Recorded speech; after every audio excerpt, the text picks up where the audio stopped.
हमारे व्यस्त जीवन में ईश्वर की आवाज, मानव जाति की सही विकास की दिशा, जड़ से चेतन की ओर एक यात्रा है।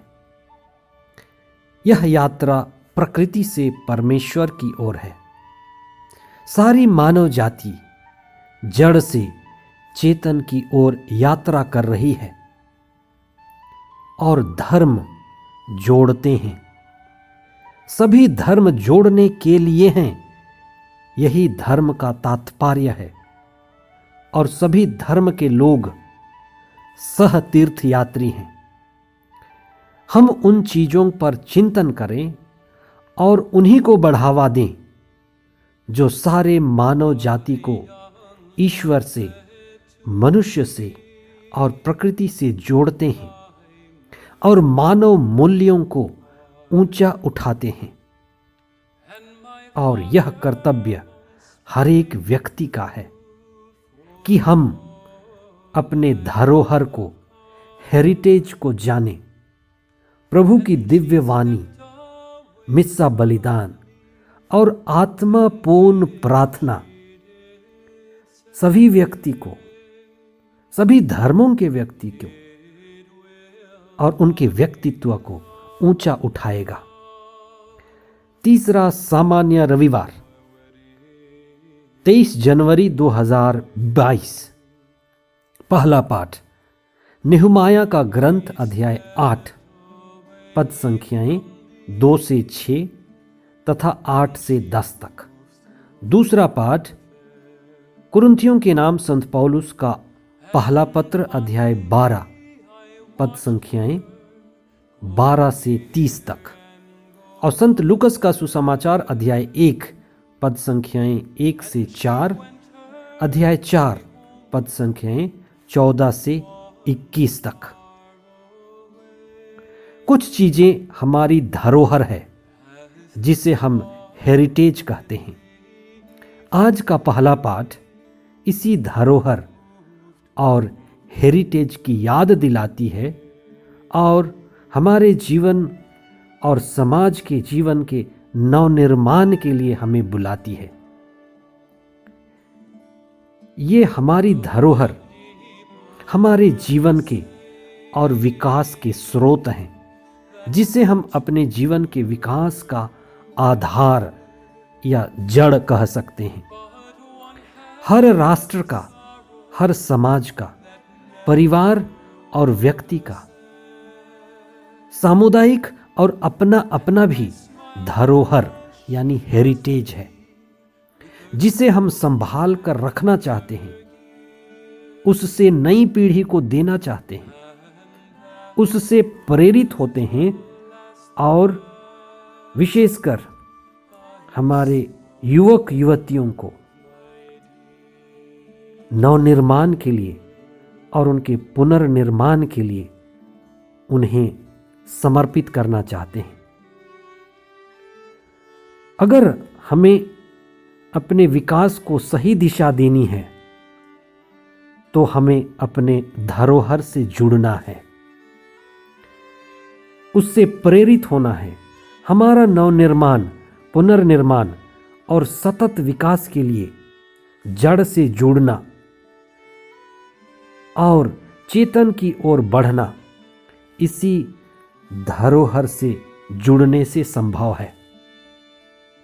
इस्राएली जब 70 साल की घोर गुलामी के बाद अपने देश, स्वदेश लौटे तो उनका आधार हिल गया था। लगभग उनका आधार मिट गया था। ना मंदिर था, ना पुरोहित, ना नबी, ना धर्म ग्रंथ। यरूशलेम का मंदिर जलाकर ढाह दिया गया था।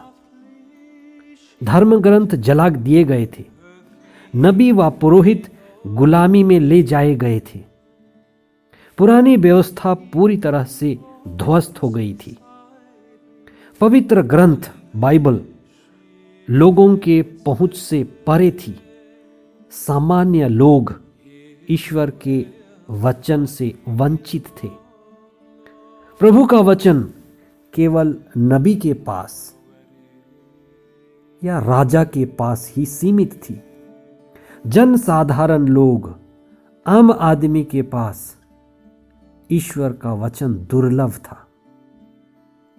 निर्वासन के बाद इस्राएल के लोगों का नवनिर्माण प्रभु ईश्वर की दी गई शिक्षा के आधार पर रखा जाना था, क्योंकि ईश्वर की आज्ञा के उल्लंघन के कारण ही वे निर्वासित हुए थे। इसलिए नबी और पुरोहित एजरा ने अपने कंधों पर नेहुमाया के साथ सभी को इकट्ठा कर अखंड बाइबल का पाठ कराया। प्रभु का दिव्य वचन लगातार पढ़ा गया, समझाया गया और उसी पर नए इस्राएल की आधार रखी गई। ये हमारे लिए बहुत बड़ी शिक्षा है। आज भी हमारे लिए व्यक्तिगत तौर पर, परिवार के लिए और समुदाय के लिए प्रभु का दिव्य वचन और मिस्सा बलिदान ही नवनिर्माण का आधार है। आज का दूसरा पाठ हमें यह बताता है कि हमें क्या जोड़ता है और हमें क्या तोड़ता है। प्रभु के वचन में दिव्य आत्मा, पवित्र आत्मा निहित है। पवित्र आत्मा हमें यानी समुदाय के लोगों को अलग अलग वरदान देता है।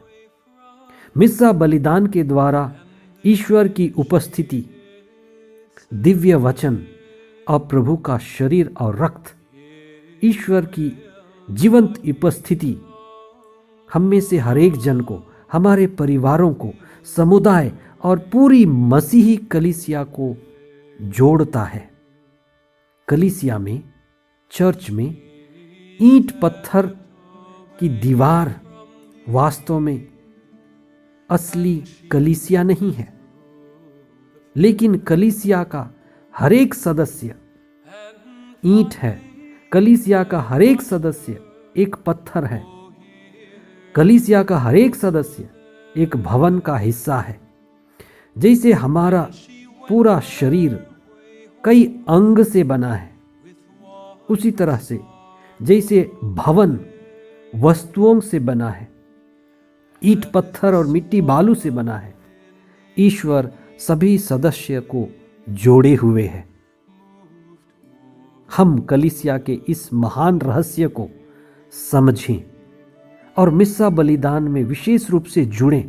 प्रभु के दिव्य वचन को विशेष रूप से पढ़ें और अपनी व्यक्तिगत प्रार्थना द्वारा तथा सामुदायिक प्रार्थना द्वारा व्यक्तिगत और सामुदायिक जीवन का नवनिर्माण करें और नवनिर्माण में सहयोग करें। अभी विशेष करके भारत के लिए चुनाव का माहौल है। 5 राज्यों में चुनाव होने हैं। हर पार्टी अपनी अपनी मैनिफेस्टो ला रही है। आज का सुसमाचार ईश्वर के पुत्र द्वारा महान मुक्ति योजना के पूरे होने की मैनिफेस्टो है कि ईश्वर के अनुग्रह का समय है, कि ईश्वर दीनहीन गरीबों के पक्ष में होकर कार्य करेंगे। इसलिए प्रभु ईसा का कार्य विशेष करके दीनहीन, गरीब और उन लोगों के लिए जो पापी हैं, जो ईश्वर से दूर हैं, भटके हुए हैं, अशांत हैं, बेचैन हैं, उन लोगों के लिए मार्ग दिखाएंगे, जिसे सभी लोग आध्यात्मिकता के मार्ग पर चल सकें। मसीह का मतलब है पवित्र आत्मा के द्वारा अभिषिक्त। मसीह वही है जो ईश्वर की आत्मा द्वारा प्रेरित है और अपनी मुक्ति के लिए गंभीरता से कार्य कर रहा है। आइए हम प्रभु के साथ जुड़ें और अपने जीवन को सार्थक बनाएं। हे प्रभु, हमें तेरे वचन के द्वारा जीवन और शांति प्रदान कर। तेरे वचन के द्वारा हमें मुक्ति के मार्ग पर ले चल। हमें मिस्सा बलिदान के अर्थ को गहराई से समझने की शक्ति दे। हम सभी मिस्सा बलिदान के द्वारा आपसे जुड़ सकें, आपकी महिमा करें और अपने मुक्ति कार्य के लिए गंभीर बने। हमें पवित्र आत्मा के द्वारा प्रज्ञा और आत्मा प्रदान कर। ये प्रार्थना हम करते हैं हमारे प्रभु ख्रिस्त के द्वारा। आमीन।